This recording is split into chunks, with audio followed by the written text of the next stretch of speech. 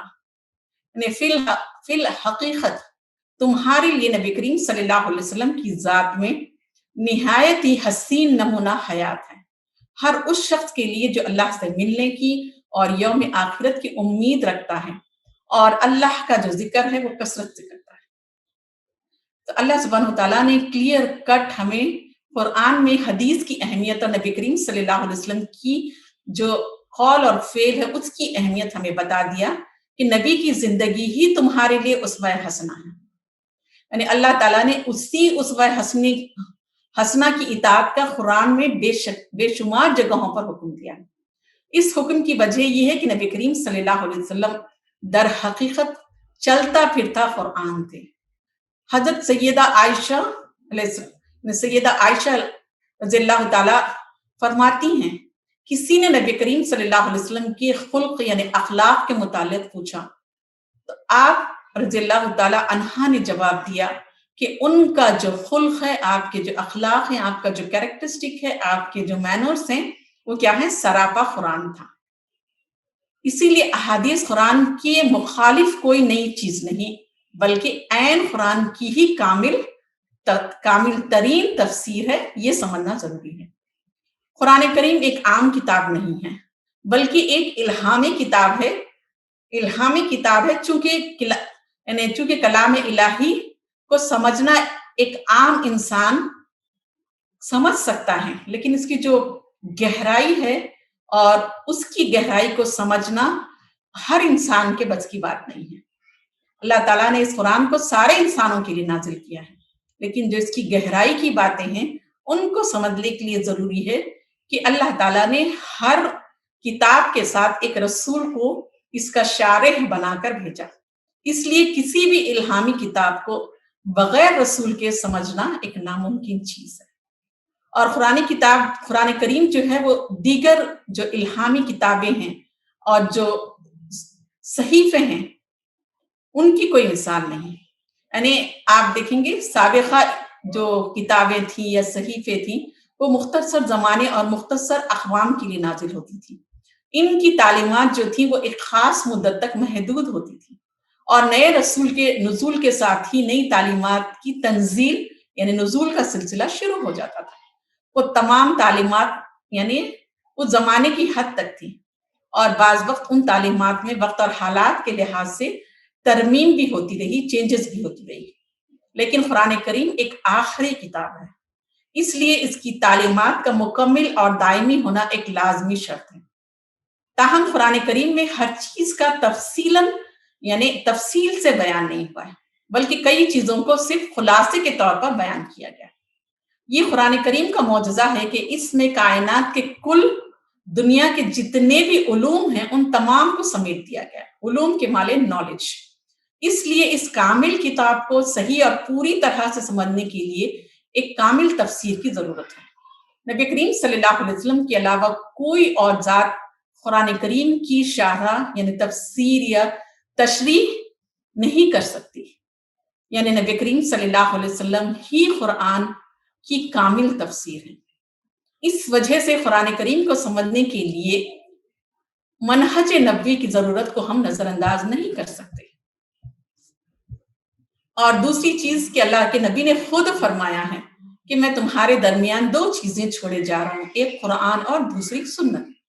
تو نبی کریم صلی اللہ علیہ وسلم کا جو میسج ہے، جو پیغام ہے، صرف قرآن کے ذریعے ہی مکمل نہیں ہوتا، بلکہ اس کے لیے، اس حجت کو پورا کرنے کے لیے ضروری ہے کہ ہم نبی کریم صلی اللہ علیہ وسلم کی ذات گرامی اور آپ کا جو قول اور فعل ہے اس حجت کا حصہ بنے۔ اگر آپ صلی اللہ علیہ وسلم کی ذات گرامی کو بیچ میں سے ہم نکال دیتے ہیں تو پھر یہ حجت مکمل نہیں ہو سکتی۔ اور اس بات کی دلیل بھی ہمیں قرآن میں بہت ساری، یعنی قرآن میں بھی اور حدیث میں بھی اس کی دلیل ہمیں ملتی ہے۔ ایک قرآن کی آیت ہے جس میں اللہ سبحانہ و تعالیٰ فرماتے ہیں، اور ہم نے کوئی پیغمبر نہیں بھیجا مگر اس لیے کہ اللہ کے حکم سے اس کی اطاعت کی جائے۔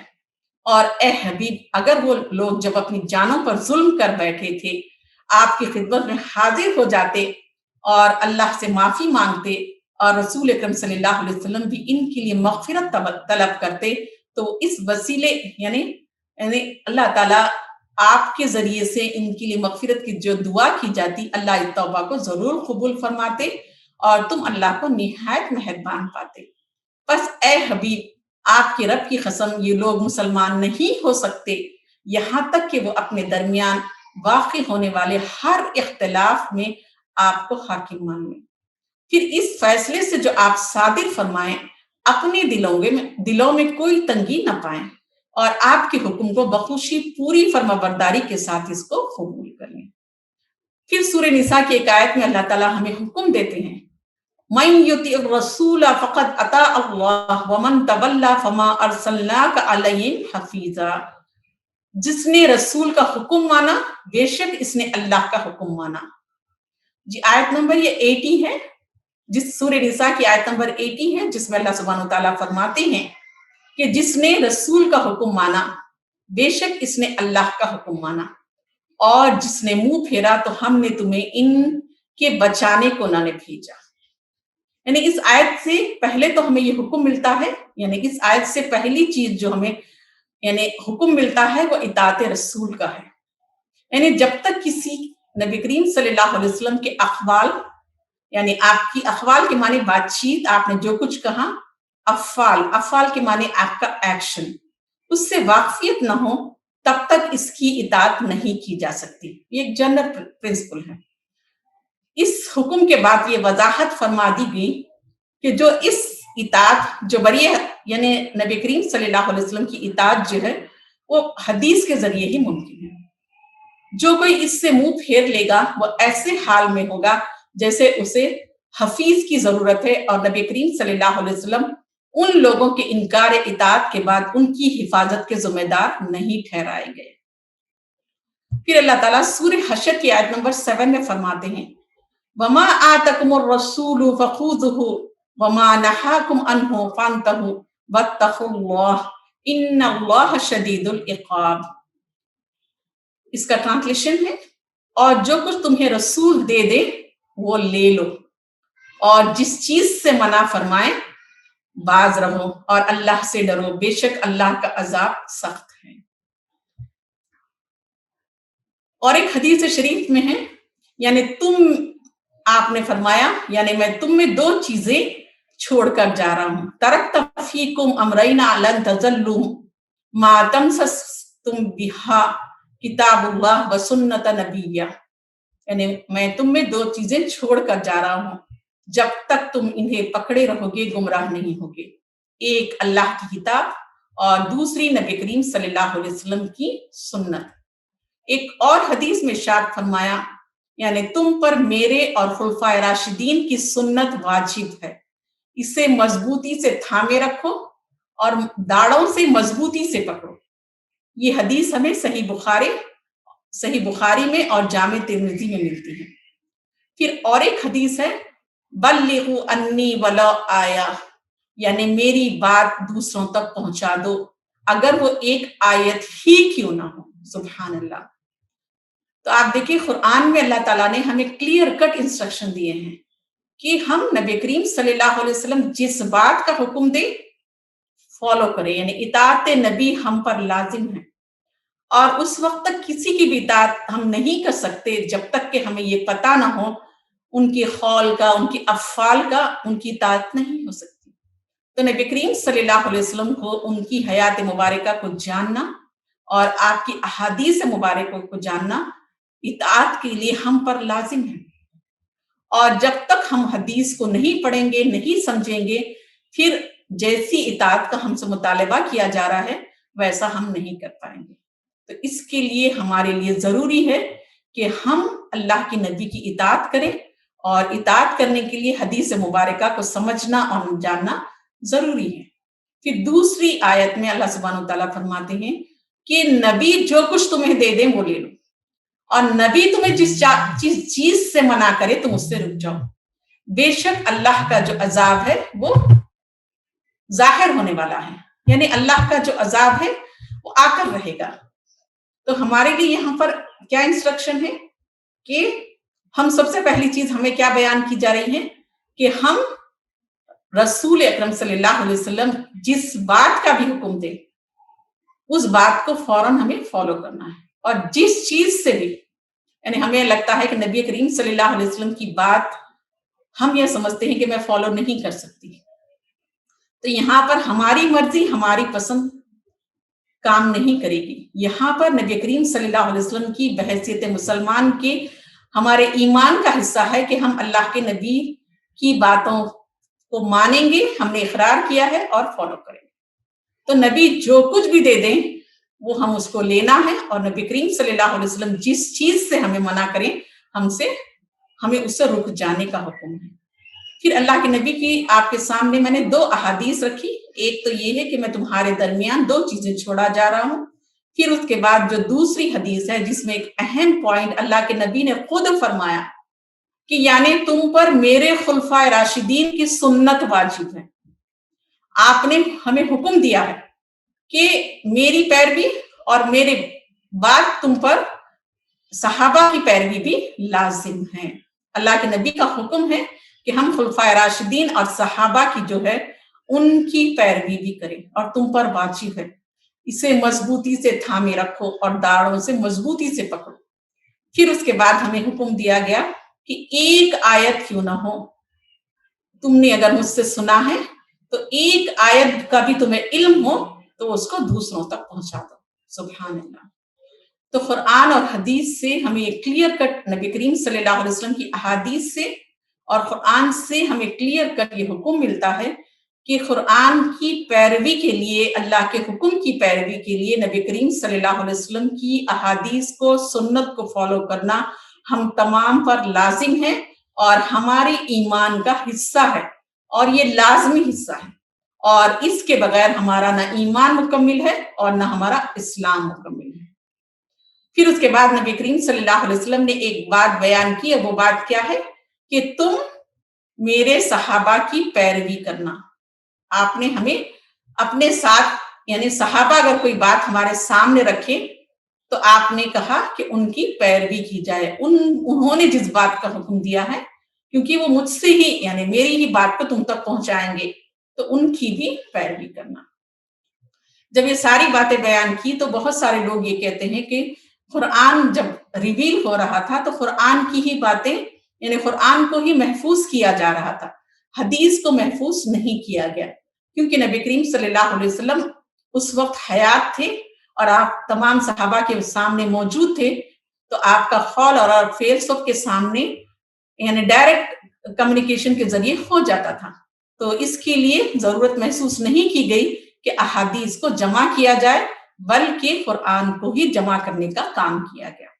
لیکن ہمیں تاریخ کی کتابوں سے اور جو اسکالرز جو ہمارے ہیں الحمدللہ، اللہ تعالیٰ ان کی خدمات کو اور ان کی سیکریفائسز کو، ان کی قربانیوں کو قبول فرمائیں کہ انہوں نے اس حدیث کے علم پر اور حدیث کی تدوین کے لیے یعنی بہت زیادہ محنتیں کی، اپنی زندگیوں کو لگایا اور اس علم کو محفوظ کیا اور ہم تک اس کو پہنچایا ہے۔ صحابہ نے، صحابہ اکرام نے، خلفائے راشدین نے، ان لوگوں نے بہت محنتیں کی، بہت کوششیں کی اور اللہ کے نبی کی جو احادیث ہے ان کو جمع کیا اور ہم تک پہنچایا ہے۔ سبحان اللہ۔ تو ان تمام یعنی قرآن کی آیتیں اور احادیث کے ذریعے ہمیں یہ بات پتہ چلی کہ یعنی حدیث کی جو تدوین یعنی حدیث پر عمل کرنا، سنت رسول کو فالو کرنا ہم پر لازم ہے اور ہماری ایمان کا حصہ ہے، اور اس کے بغیر ہمارا ایمان اور اسلام مکمل نہیں ہوتا۔ تو اب ان سوالات کے جوابات کے حدیث کی تدوین کا کام کب شروع ہوا، کب ان کتابوں، ان اللہ کے نبی کی باتوں کو لکھا گیا؟ تو آپ دیکھیے صحابہ اکرام نے الحمدللہ ابتدا ہی سے حدیث کی تدوین کے کام کو شروع کیا۔ تدوین حدیث یعنی حدیث کا جمع کرنا، یعنی آج آپ کے سامنے میں رکھوں گی، ان کو 4 ادوار میں تقسیم کیا جاتا ہے، یعنی 4 پیریڈز میں ان کو تقسیم کیا گیا کہ یہ کام کیسے شروع ہوا اور کیسے ڈیولپ ہوا اور یہ ہم تک پہنچا ہے۔ تو یہ جو حدیث کو جمع کرنے کا کام جو ہے وہ 4 اسٹیجز میں ہوا ہے، 4 دور میں شروع ہوا ہے۔ تو سب سے پہلا جو دور ہے وہ نبی کریم صلی اللہ علیہ وسلم کی حیات مبارکہ کا اور آپ کے خود نبی بنائے جانے کا دور ہے۔ یعنی بہت سارے لوگ، جیسے میں نے آپ کو بتایا کہ احادیث تو نبی کریم صلی اللہ علیہ وسلم کے وصال کے یعنی 250 سال کے بعد لکھی گئی ہیں، جبکہ رسول اللہ صلی اللہ علیہ وسلم موجود نہ تھے اور نہ ہی آپ صلی اللہ علیہ وسلم کے صحابہ موجود تھے۔ تو یہ الزام جو ہے، یہ بات جو ہے سراسر غلط ہے۔ حدیث کا لکھنا تو نبی کریم صلی اللہ علیہ وسلم کے دور میں ہی شروع ہو چکا تھا۔ اسلام کے ابتدائی ایام میں بھی صحابہ اکرام رضی اللہ عنہم احادیث کو قرآن کریم کی طرح لکھ لیا کرتے تھے، لیکن اس وقت نبی کریم صلی اللہ علیہ وسلم نے ایسا کرنے سے منع فرمایا۔ بعد میں نبی کریم صلی اللہ علیہ وسلم نے اس چیز کی اجازت دے دی اور فرمایا کہ اب تم احادیث لکھ لیا کرو، کیونکہ اب تمہیں قرآن و حدیث کا فرق معلوم ہے۔ تو یہ تو ان احادیث کا ذکر ہے، یعنی جو میں آپ کے سامنے رکھ رہی ہوں۔ جی ہاں، میں اور ایک بار اس کو ریپیٹ کر دیتی ہوں کہ احادیث کے سلسلے میں اکثر لوگ یہ بات کہتے ہیں کہ یہ 250 سال کے بعد لکھی گئی، جبکہ یہ غلط ہے۔ یعنی نبی کریم صلی اللہ علیہ وسلم نے شروع کے دور میں احادیث لکھنے سے بہت ہی ارلی اسٹیج پر آپ نے منع فرمایا تھا، لیکن بعد میں نبی کریم صلی اللہ علیہ وسلم نے اس چیز کی اجازت دے دی اور فرمایا کہ اب تم احادیث جو ہیں لکھ لیا کرو، کیونکہ اب تمہیں قرآن و حدیث کا فرق معلوم ہے۔ سبحان اللہ۔ تو یہ تو ان احادیث کا ذکر ہے جو رسول اکرم صلی اللہ علیہ وسلم کی اجازت کے ساتھ یعنی صحابہ رضی اللہ عنہم جو ہے لکھتے تھے، لیکن احادیث میں وہ مکتوبات بھی ہیں، وہ لیٹرز بھی اور وہ معاہدات، ٹریٹیز بھی شامل ہیں جو خود نبی کریم صلی اللہ علیہ وسلم نے اپنے صحابہ اکرام رضی اللہ عنہم سے کہہ کر لکھوائے تھے۔ اس میں سیاسی معاہدات، مکتوبات نبوی ہیں، کتاب الصدقہ ہیں، قبائل کو تحریری ہدایت نامے ہیں، امان نامے ہیں، مردم شماری ہے، یعنی مدینے میں کتنے لوگ تھے، انتظامات کے لیے آپ نے جو فرامین نازل کیے تھے وہ بھی اس میں شامل ہیں۔ اور ان میں سے اکثر آپ دیکھیں گے جو اصل نسخہ ہے جو آپ نے لکھوائے تھے وہ سارے وہ آج بھی یعنی دنیا کے مختلف جو عجائب گھر ہیں اس میں یہ ان چیزیں محفوظ ہیں۔ سبحان اللہ۔ یعنی کتاب الصدقہ جو ہے، قبائل کو جو آپ نے تحریری چیزیں لکھی تھی، یہ آج بھی جو اوریجنل شکل میں جو لکھوائی گئی تھی عربی میں، وہ آج بھی وہ محفوظ ہیں دنیا کے عجائب گھروں میں۔ تو آپ دیکھیں گے نبی کریم صلی اللہ علیہ وسلم کی احادیث صرف قرآن و حدیث سے یا احکامات سے متعلق نہیں تھی، بلکہ آپ نے بہت سارے، جیسا کہ ابھی آپ کو میں نے بتایا کہ سیاسی معاہدات کیے تھے آپ نے، اور صدقے کے تعلق سے انتظامی امور کے سلسلے میں آپ نے لیٹرز لکھے تھے، اور نبی کریم صلی اللہ علیہ وسلم نے خاص طور پر اپنی زندگی میں بہت سی قوموں کے ساتھ سیاسی معاہدے بھی کیے تھے، پولیٹیکل الائنس آپ نے کیا تھا، جن میں دنیا کا جو سب سے پہلا بین الاقوامی یعنی انٹرنیشنل تحریری معاہدہ